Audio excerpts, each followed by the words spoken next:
સુરતના માન દરવાજા વિસ્તારમાં રહીશોનો વિરોધ. માન દરવાજા વિસ્તારમાં રહેતા રહીશોના વિરાબિલ અન્યના નામે આવતા રહીશોમાં વિરોધ. સ્થાનિક રહીશો દ્વારા લિંબાયત ઝોન ખાતે વિરોધ કરાવ. અન્યના નામે વિરાબિલ આવતા સ્થાનિકોમાં રોષ જોવા મળ્યો. તાત્કાલિક નામમાં સુધારો કરવા માટે માંગણી કરવામાં આવી. મોટી માત્રામાં લોકો એકઠા થયા.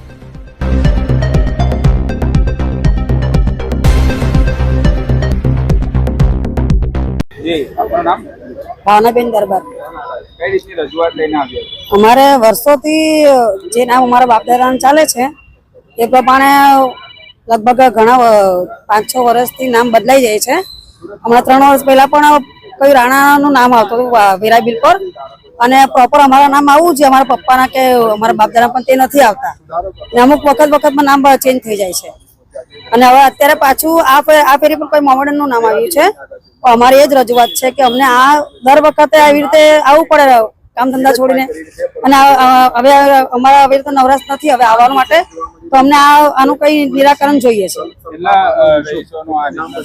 આ 126 રેલ રાહતમાં 126 મકાન છે. પૂરેપૂરા 126 મકાનમાં આ રીતનું નામ બદલાઈને આપનો પરિચય છે? Ajay Jagtap, assessment recovery officer, Limbayat zone.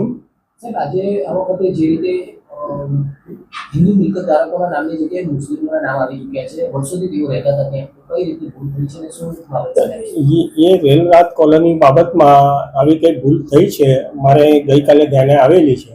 હા, અને તે માટે રિવિઝન દરમિયાન આને આ રેલ રાત કોલોનીની મિલકત જે છે બધી આકારની દફતર ઓક્યુપાયર હેઠળ નોંધાયેલી છે, અને રિવિઝન દરમિયાન નામફેરની કોઈની અરજી આવેલી હશે અને એમનું નામફેર અલગ નવા નંબર પર કરવાની જગ્યાએ શરત ચૂકતી એ ઓક્યુપાયર મિલકતમાં થવાથી એ તમામમાં એ નામ ચડેલું છે ભૂલથી ડેટાને. અગાઉ પણ આ રીતની ઘટના બની હતી નામમાં, કયા કારણોસર આવી બેદરકારી વારંવાર થઈ? અગાઉનું મને કોઈ માહિતી નથી આવું ક્યારે. અને આ જે રિવિઝન દરમિયાન થયેલી છે ડેટા એન્ટ્રીમાં ફિલ્ડ બુકથી, અને એ ભૂલ ધ્યાને આવેલી છે, એના માટે રિપોર્ટ કરવા સૂચના આપવામાં આવેલી છે આજે, અને 2 દિવસમાં એ ભૂલ સુધારો થઈ જશે. સાહેબ, પણ વસ્તુ એવું જોવા મળે કે જ્યારે નામ બદલવાનું હોય છે ત્યારે ખૂબ જ લાંબી પ્રોસિજર છે, ડોક્યુમેન્ટ મોકલાવાતા હોય છે, પણ આ અચાનક જ કેવી રીતે વગર ડોક્યુમેન્ટ વગર ડોક્યુમેન્ટ નથી. રિવિઝન દરમિયાન નામફેર માટે કોઈની અરજી હશે ને એ વોર્ડનું આ વખતે રિવિઝન હતું, એટલે રિવિઝન દરમિયાન અરજી આવેલી હશે ને એ દરમિયાન એ અરજીના અન્વયે કાર્યવાહી કરવા દરમિયાન ઓક્યુપાયર મિલકત હોવાથી આની અંદર બધામાં નામ શરત ચૂકતી ચડી ગયેલું છે, અને જે સુધારો અને પ્રયત્ન કરીએ છીએ આજે રિપોર્ટ જાય એટલે 2 દિવસની અંદર એ પાછો સુધારો થઈ જશે. આટલી ભૂલ આટલા બધાનું એક સાથે થઈ શકે? ઓક્યુપાયર વાળી મિલકત છે એટલે એકમાં નામ ચડે એટલે ઓટોમેટિક બધામાં જ ચડી જાય. 50 મિલકત હોય ઓક્યુપાયર વાળી તો 50માં ચડી જાય એકમાં. ખરેખર એનામાં નવા નંબર પર કરવાની જગ્યાએ શરત ચૂકતી ડેટા જૂના નંબર પર થયો એટલે એના ઓક્યુપાયરમાં બધામાં ઓટોમેટિક નામ ચડેલા છે. સર, તો ક્યાં સુધીમાં થઈ જશે, ક્યાં રિપોર્ટ મોકલાયો છે?